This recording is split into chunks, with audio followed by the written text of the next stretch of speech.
हमने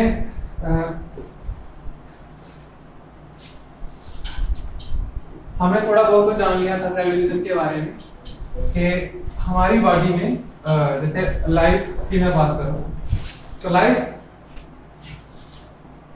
को तीन कंडीशंस, किसी के अंदर लाइफ है या नहीं है तो उसको तीन कंडीशंस फॉलो करनी पड़ती है। ग्रो करे, रिप्रोड्यूस करे और अडॉप्ट करे। इसमें था ना ग्रोथ, एक पॉइंट आया था ग्रोथ। अब कोई भी लिविंग ऑर्गेनिज्म है वो ग्रो कैसे करेगा? वो ग्रो तब करेगा जब जिससे वो बना है, सेल से मिलकर बना हुआ है, वो सेल्स क्या करें, एक के दो हो, दो के चार हो, चार के 8 हो और 8 के 16 हो। ये क्या हो रहा है? एक सेल डिवाइड हो रहा है। क्या हो रहा है? डिवाइड हो रहा है। और जब सेल डिवाइड होते हैं, है ना, जब सेल्स क्या करते हैं, नए सेल्स बनते हैं, the process by which new cells are made, कि वो प्रोसेस जिससे हमारी बॉडी सेल से मिलकर बनी हुई है, प्लांट्स की बॉडी प्लांट सेल से मिलकर बनी हुई है, तो एक ऐसी प्रोसेस जिसमें नए सेल्स बने, उस प्रोसेस को हम क्या कहते हैं? सेल डिवीजन कहते हैं, है ना। इसमें क्या होता है, एक सेल डिवाइड होता है 2 सेल्स में, ठीक है, फिर ये ग्रो करेंगे, फिर जब इनका टाइम आएगा तो फिर ये क्या करेंगे, ये दो फिर डिवाइड करेंगे, ये दो क्या करेंगे, फिर डिवाइड करेंगे। तो ऐसे ऐसे चलता जाएगा। तो क्या होगा, सेल डिवाइड करते जाएंगे तो बॉडी की ग्रोथ होती जाएगी, ठीक है। तो ये हमने थोड़ा बहुत तो कल वाले क्लास में ये देखा था।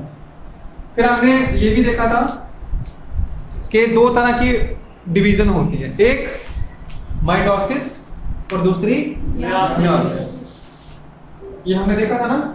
हाँ, 2 तरह की सेल डिवीजन होती है, एक होती है माइटोसिस और एक होती है मियोसिस। माइटोसिस में जो नंबर ऑफ क्रोमोसोम्स हैं वो क्या रहते हैं? हाँ ठीक है, कि ये कहाँ पे होती है? पहली बात तो कहाँ होती है माइटोसिस में? जब हमारी बॉडी में क्या हो रही हो, ग्रोथ हो रही हो, या कहीं पे हमको कट लग जाए तो वहां पे रिपेयर हो रहे, तो वहां पे क्या होगी? माइटोसिस होगी। इसमें क्या होता है, सेम तरह के सेल्स डिवाइड होते हैं, उनमें किसी तरह का कोई चेंज नहीं आता।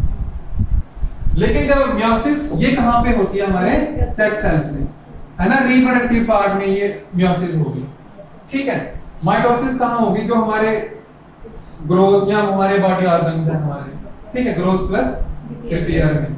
जबकि मियोसिस सेक्स सेल्स यानी रिप्रोडक्शन में ये प्रोसेस होगी, ठीक है। 2 तरह की सेक्स सेल्स हैं, एक है स्पर्म और दूसरा है ओवम। और ये भी याद रखना है, मैंने एक दिन भी कहा था कि बड़ी कंफ्यूजन होती है लार्जेस्ट और लॉन्गेस्ट में। तो जो लार्जेस्ट सेल है हमारी बॉडी का और एक है लॉन्गेस्ट सेल, तो लार्जेस्ट सेल हमारा कौन सा है? ओवम है या एग है, और लॉन्गेस्ट सेल हमारा कौन सा है? ओवम, ठीक है। तो ये भी आपने ध्यान रखना, इसमें कंफ्यूज नहीं होना। 2 तरह की प्रोसेस होती है सेल डिवीजन में, एक माइटोसिस और दूसरी मियोसिस। जैसे A for Apple, B for boy, bat, इस तरह से आपने याद रखना है।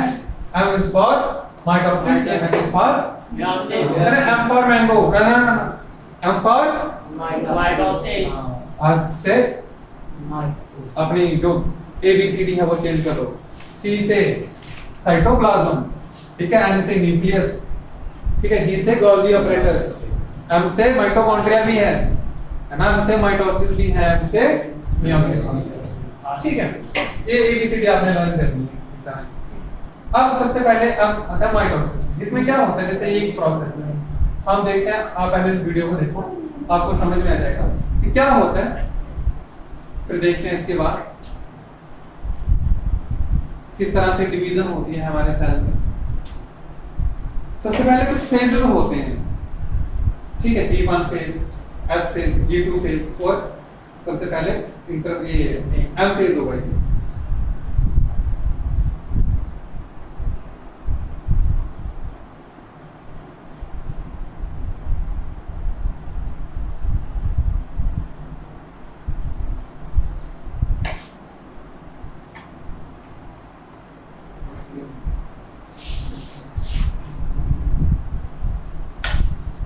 आप लिखते जा सकते हैं, ठीक है। प्रोफेज, मेटाफेज, एनाफेज और टेलोफेज। सबसे पहले प्रोफेज, ये आपको क्या दिख रहा है?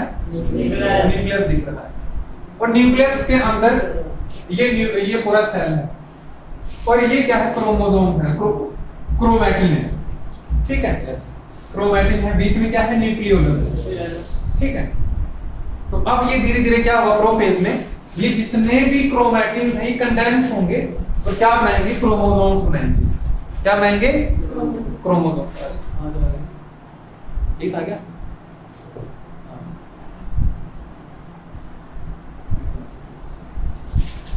देखिए प्रोफेज सबसे पहली, इंटरफेज भी होती है, लेकिन वो क्रोमैटिन धीरे धीरे देखना ये क्या करना शुरू कर देंगे, दिख रहे हैं, न्यूक्लियोलस गायब हो गया, अब ये क्या करेगा, कंडेंस होगा और क्या बनाएगा, क्रोमोसोम्स। अब ये बन गए सिस्टर क्रोमैटिड्स, क्रोमोसोम बन गए, इनको कहा जाता है सिस्टर क्रोमैटिड्स, और बीच में सेंट्रोमियर है, ठीक है, सेंट्रोमियर जो बीच वाला पार्ट, और ये जो बने सिस्टर क्रोमैटिड बने। ध्यान से देखना, तो 3 बने हैं, माइटोसिस हो रही है, what are the speckle fibres centromere से निकलेंगे, अब ये जाएंगे पोल्स पे जाएंगे धीरे धीरे, तो सेंट्रियोल्स है, धीरे धीरे जाएंगे। अब यहाँ पे क्या करेगा, ये कि सेंट्रोमियर में क्या हो जाएगा, ये अटैच हो जाएगा, ठीक है, प्रोफेज में हो रहा है ये, ठीक है। न्यूक्लियर मेम्ब्रेन धीरे धीरे ये भी गायब होना शुरू हो जाएगी, ठीक है, दिखा जोड़ते हुए सेम प्रोसेस होती है हमारे ऐसे ही। उसके बाद आता है प्रोफेज के बाद मेटाफेज, ठीक है। अब मेटाफेज में क्या होगा, ये तीनों अलाइन होंगे इक्वेटोरियल रीजन में, ठीक है, हो गए, ठीक है। अब उसके बाद आएगा प्रोफेज, मेटाफेज और एनाफेज। अब उसमें क्या होगा, ये दोनों अलग अलग हो जाएंगे, प्रो मेटा एनाटिलो, क्या, अब ये क्या होगा, सेपरेट होना शुरू हो जाएगा, सेपरेट हो गया सिस्टर क्रोमैटिड। अब ये धीरे धीरे ऊपर की तरफ जाना शुरू करेगा, क्रोमोसोम्स। चलिए भाई साहब, जाइए, ये हुआ एनाफेज में। अब उसके बाद कौन सी प्रोसेस आएगी, टीलोफेज। कौन सी, टीलोफेज। सेंट्रियोल्स, सेंट्रोमियर,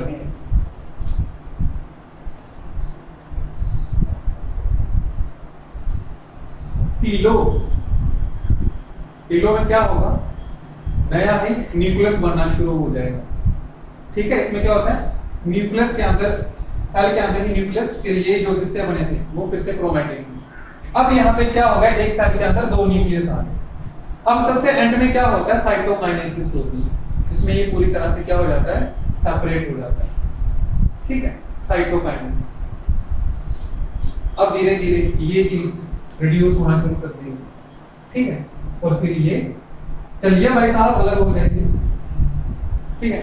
तो ये बन गए हमारे सेल, चल गया पता। सेम हमारा प्लांट सेल में ही होता है, लेकिन प्लांट सेल में बस ये चीज पूरी ऐसे आती है, सेल वाला, ठीक है। ये समझ में आया, ये समझ में आया, यस सर। इजी था, इजी क्या था, मतलब देखो सबसे पहले क्या होता है, प्रोफेज आती है, इसमें बस रीडिंग होता है कि हाँ डीएनए कॉप्लिकेट रेप्लिकेट करना शुरू कर देते हैं। क्रोमोसोम्स क्या होते हैं, कंडेंस होते हैं और क्रोमोसोम्स बनाते हैं, ठीक है, जो उनके न्यूक्लियर मेम्ब्रेन होते हैं वो खत्म हो जाती है। मेटाफेज में क्या होता है, जो सेंट्रियोल से वो निकले स्पाइनल फाइबर्स, ये उनके सेंट्रोमियर पे अटैच हो जाते हैं और इनको इक्वेटर पे लेकर आते हैं। और फिर आगे एनाफेज में क्या होता है, ये जो सिस्टर क्रोमैटिड्स बने ये सेपरेट हो जाते हैं और पोल्स की तरफ ये क्या करना शुरू कर देते हैं, मूव करना शुरू कर देते हैं, तो लगता है खींच रहा है, पुल कर रहा है। और फिर बाद में क्या होता है, टीलोफेज में क्या होता है, एक नया ही सेल के अंदर ही क्या बन जाता है, 2 न्यूक्लियस बन जाते हैं, ठीक है, 2 न्यूक्लियस बन जाते हैं। और एंड में साइटोकाइनेसिस क्या होता है, ये साइटोप्लाज्म ही अलग हो जाता है, नई सेल वॉल जनरेट हो, सेल मेम्ब्रेन जनरेट हो जाती है। तो इस तरह से क्या होगा, 2 सेल्स हमारे क्या होंगे, बन जाएंगे।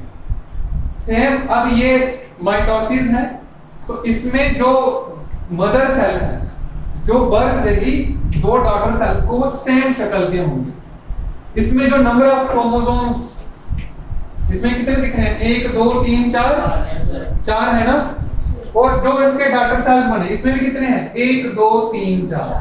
तो इसीलिए मैं कहता हूं माइटोसिस में जो नंबर ऑफ क्रोमोसोम्स होते हैं हमारे बॉडी हमारे सेल के अंदर कितने क्रोमोसोम्स हैं 46 क्रोमोसोम्स हम के पेयर बनाओ तो कितने आते हैं 23। तो जितने नंबर ऑफ क्रोमोसोम्स माइटोसिस में होते हैं उतने ही नंबर ऑफ क्रोमोसोम्स किसमें होते हैं डॉटर सेल। ये बात क्लियर हो गई कि number of chromosomes in mitosis in parent cell is equal to the number of chromosomes in their daughter cells। ठीक है। उसके बाद आती है meiosis। meiosis दो स्टेजेस में होती है। meiosis दो स्टेजेस में होती है, एक होती है meiosis 1 एक होती है meiosis 2। अब इसको दिखाने के लिए एक और वीडियो आपको देखनी पड़ेगी क्योंकि मुझे लगता है ऐसे ना जल्दी समझ में आएगा। मैंने इधर कल समझा वो आपको लग रहा था ये क्या चल रहा है डायग्राम, लेकिन जब आप विजुअलाइज करते हो तो वो चीजें ज्यादा समझ में आती हैं।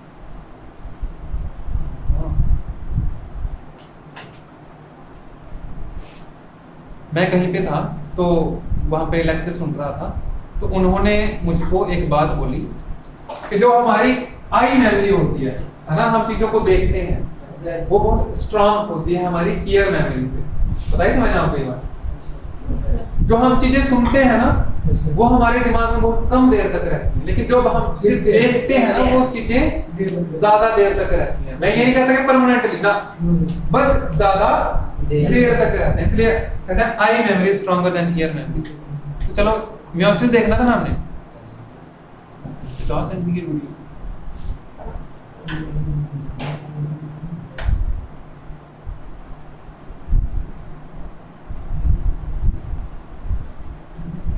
This lesson, we'll explore the details of what happens during the phases of meiosis. Meiosis, sometimes called reduction division, is the type of cell division that produces gametes. By gametes, we mean sex cells, such as sperm cells in males and egg cells in females. Meiosis is broken down into two stages of cell division, called meiosis 1 and meiosis 2. Meiosis 1 has 4 phases: prophase 1, metaphase 1, anaphase 1, and telophase 1. And meiosis 2 ये तो आपको sequence भी याद रखना है, ठीक है? Pro Meta anatomy, metaphase 2, anaphase 2, and telophase 2.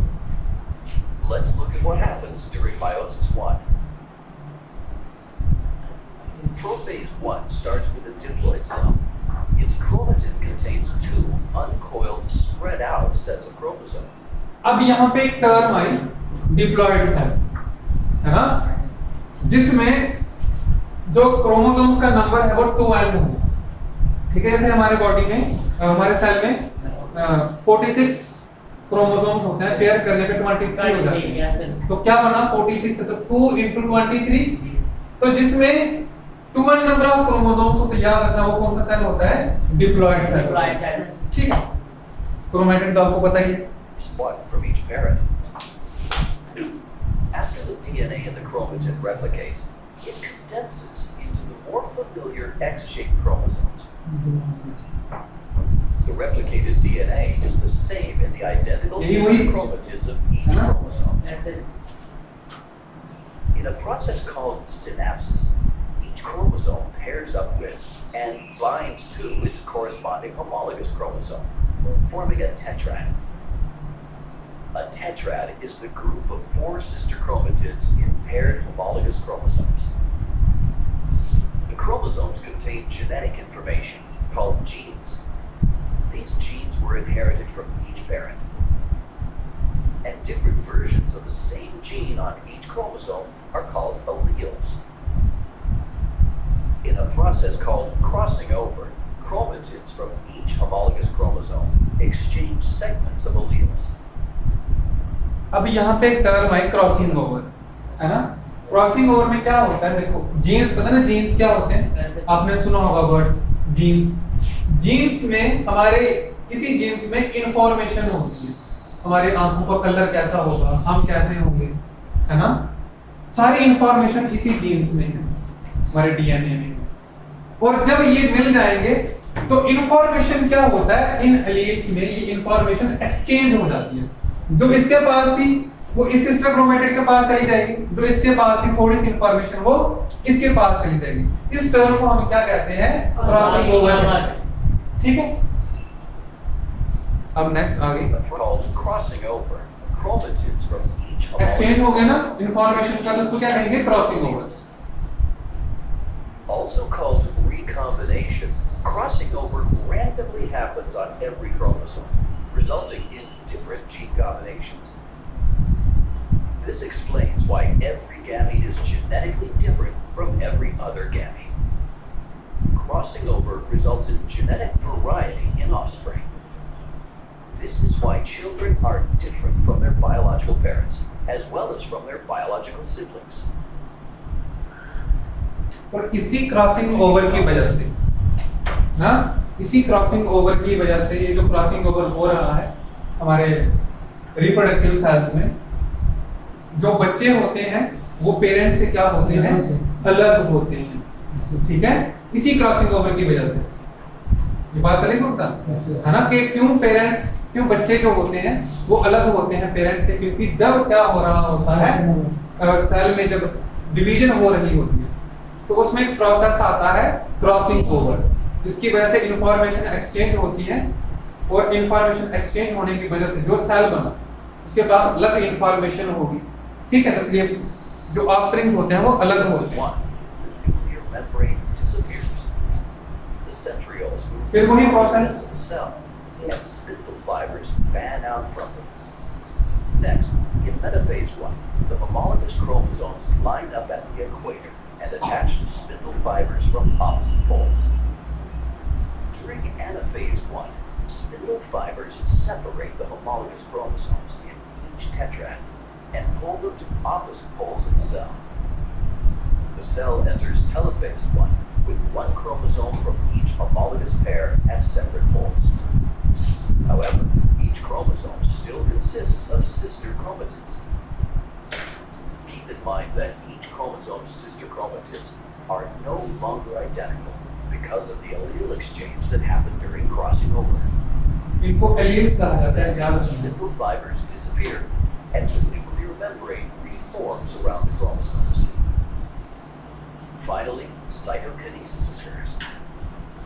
Meiosis 1 ends with two genetically different haploid daughter cells. Each haploid cell अब यहाँ पे एक और टर्म है हैप्लॉइड। पहले क्या था? डाइप्लॉइड सेल, जिसमें क्या था? जो नंबर ऑफ क्रोमोसोम थे वो 2n थे। हैप्लॉइड वो सेल होता है जिसमें जो नंबर ऑफ क्रोमोसोम्स होता है वो आधा हो जाता है, इसमें बस n नंबर ऑफ क्रोमोसोम्स रहते हैं। तो इसमें क्या हो गया? जो नंबर ऑफ क्रोमोसोम्स थे वो डिवाइड हो गए दो सेल्स में, और कितने बचे? n number of chromosome. तो याद रखना, डिप्लॉइड सेल में 2n नंबर ऑफ क्रोमोसोम्स होते हैं, हैप्लॉइड सेल में n नंबर ऑफ क्रोमोसोम्स होते हैं। ठीक है, अब इनकी फर्दर डिवीजन होगी। sister chromatids. ठीक है, मियोसिस सेकंड, फिर ये वही सेम ही है। Both cells now एक सेल था, इसमें 4 सेल बने थे। meiosis 2. मियोसिस में ये भी याद रखना। ठीक है, Unlike meiosis 1, DNA does not replicate before meiosis 2 begins. Once again, in prophase 2, the nuclear membrane disappears and spindle fibers fan out from the two sets of paired centrioles. During metaphase 2, the chromosomes in each cell line up at the equator and attach to spindle fibers from both poles. During anaphase 2, the sister chromatids of each chromosome separate and move to opposite poles. Once the sister chromatids separate, they are called chromosomes.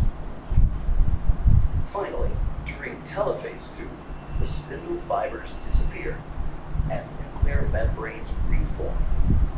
And cytokinesis occurs in both cells. बन गए? Meiosis 2 बस ends ये with था। 4 अब वहां पे सिर्फ एक सेल था। ठीक है, मियोसिस में। अब इसमें इसके कितने बन गए? 1 2 3 और 4 सेल बन गए। एक सेल से कितने बने? 4 सेल बने। तो याद रखना, मियोसिस में जो एक पेरेंट सेल होता है वो बर्थ देता है 4 डॉटर सेल्स को। किसमें?